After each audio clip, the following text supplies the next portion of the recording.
Muy buenas noches. Presentamos nuestro trabajo de auditoría y aseguramiento de la información presentado por Noralicia Rojas y Ángelo Manuel Vargas, quien le habla. Nacimiento y práctica de la profesión de la auditoría. La auditoría es un rol histórico constatable, está plenamente delineado en cuatro momentos de acuerdo a Mantilla de 1989. El primer momento, en la prehistoria, la auditoría se organizó como una actividad de fiscalización y verificación de los principios contables. Momento 2, estamos en la Edad Media.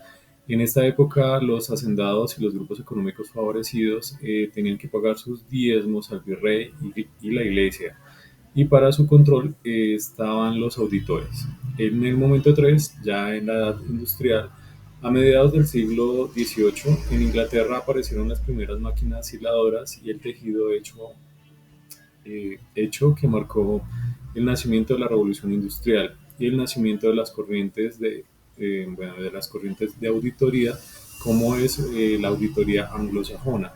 En el momento 4, en la edad informática, la auditoría de los sistemas de información surgió a través de la toma de conciencia de las empresas sobre la información que iba adquiriendo y necesitaba conservar y procesar en el tiempo. La auditoría en la cultura latina, vamos a hablar de pronto un poco más de historia. Entonces, la auditoría en la cultura latina, pues tenemos varios momentos. Uno fue como en la parte de monarquía, con las civitas romanas. Pues esto era un órgano integrado por un conjunto de personas que se reunían para adoptar acuerdos.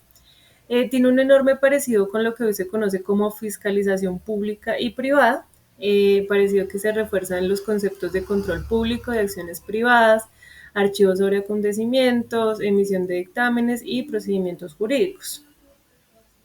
En la segunda parte tenemos la República Romana con las magistraturas.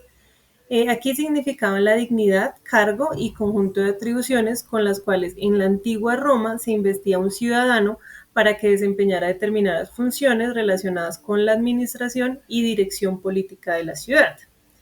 Luego en el Imperio Romano aparece pues en esta época una verdadera legión de funcionarios imperiales que actuaba como delegados del emperador para el ejercicio de unas funciones especializadas. Los auditores acá pues tenían la función de recibir las apelaciones contra las sentencias pronunciadas. La auditoría en la cultura anglosajona. Los pueblos ingleses adoptaron la práctica original de los pueblos latinos, consistente en examinar oyendo o escuchando para emitir un dictamen, y la convirtieron en un asunto técnico particular referido al examen de las cuentas para emitir un informe. Viene la teoría de la agencia, que esta teoría hace referencia a la supervisión y el monitoreo. Esta función consiste en analizar con un problema de agencia, entiéndase pues agencia, bajo el cual uno o más principales vinculan a otra persona con su supervisado para desempeñar algún servicio en su nombre. Más o menos estaríamos hablando acá como las entidades que se dedican a la revisoría fiscal o a hacer auditorías, ¿sí? Requiriendo ese desempeño la delegación de alguna autoridad de toma de decisiones por parte del supervisado. Ya lo había dicho. La teoría de la información. Esta teoría hace puente que enlaza las finanzas, economía y contabilidad. Su argumento principal es que los inversionistas demandan estados financieros auditados para la correcta elección de la inversión, y dicha auditoría permite pues reducir los riesgos, mejorar la toma de decisiones, obtener ganancias a partir de las utilidades derivadas pues del intercambio, y por tanto pues dicha teoría tiene una expresión netamente económica, que es pues básicamente la que manejamos hoy en día. Listo. En la Ley 1314 del 2009, las normas de aseguramiento de la información, NAI, fueron adoptadas en Colombia por medio de la Ley 1314 del 2009, simultáneamente con las normas internacionales de información financiera.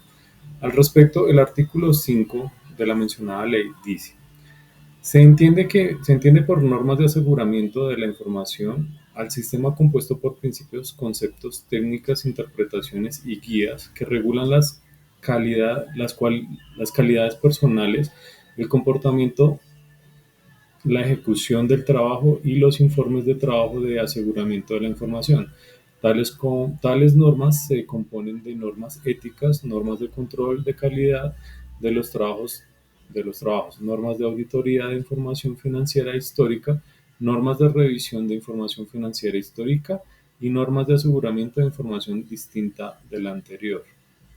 Bueno, la ley 1314 del 2009 también la conocemos como las NIAs y bajo estas NIAs es que el auditor ejerce su trabajo, ¿sí? Entonces tenemos varias NIAs y sobre eso entonces el auditor evalúa, revisa la información y se basa también en esta ley para emitir sus informes. Características de las auditorías.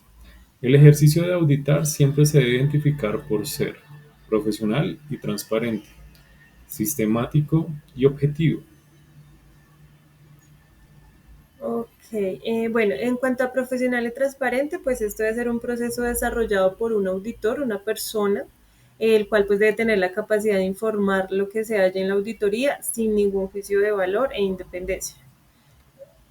Sistemática, ya que se desarrolla bajo una serie de pasos y etapas que se deben ejecutar en un orden lógico para lograr el objetivo final.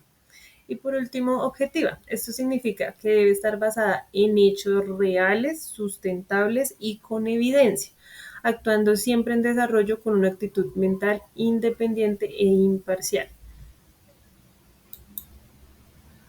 Tipos de auditoría. Existen diferentes tipos de auditoría que se ejecutan de acuerdo a la naturaleza y procesos que se desean evaluar. A continuación, algunos de los ejemplos.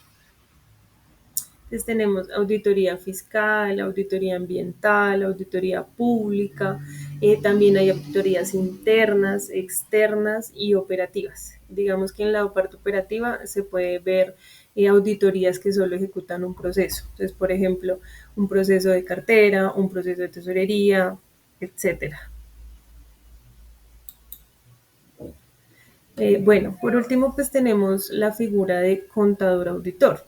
El contador auditor, pues es indispensable en las empresas, ya sean grandes, pymes, medianas, ya que les permite no solo mantener al día pues la contabilidad, sino que también realizar labores de revisión de los estados financieros y reportes para velar con el cumplimiento de las leyes en materia financiera.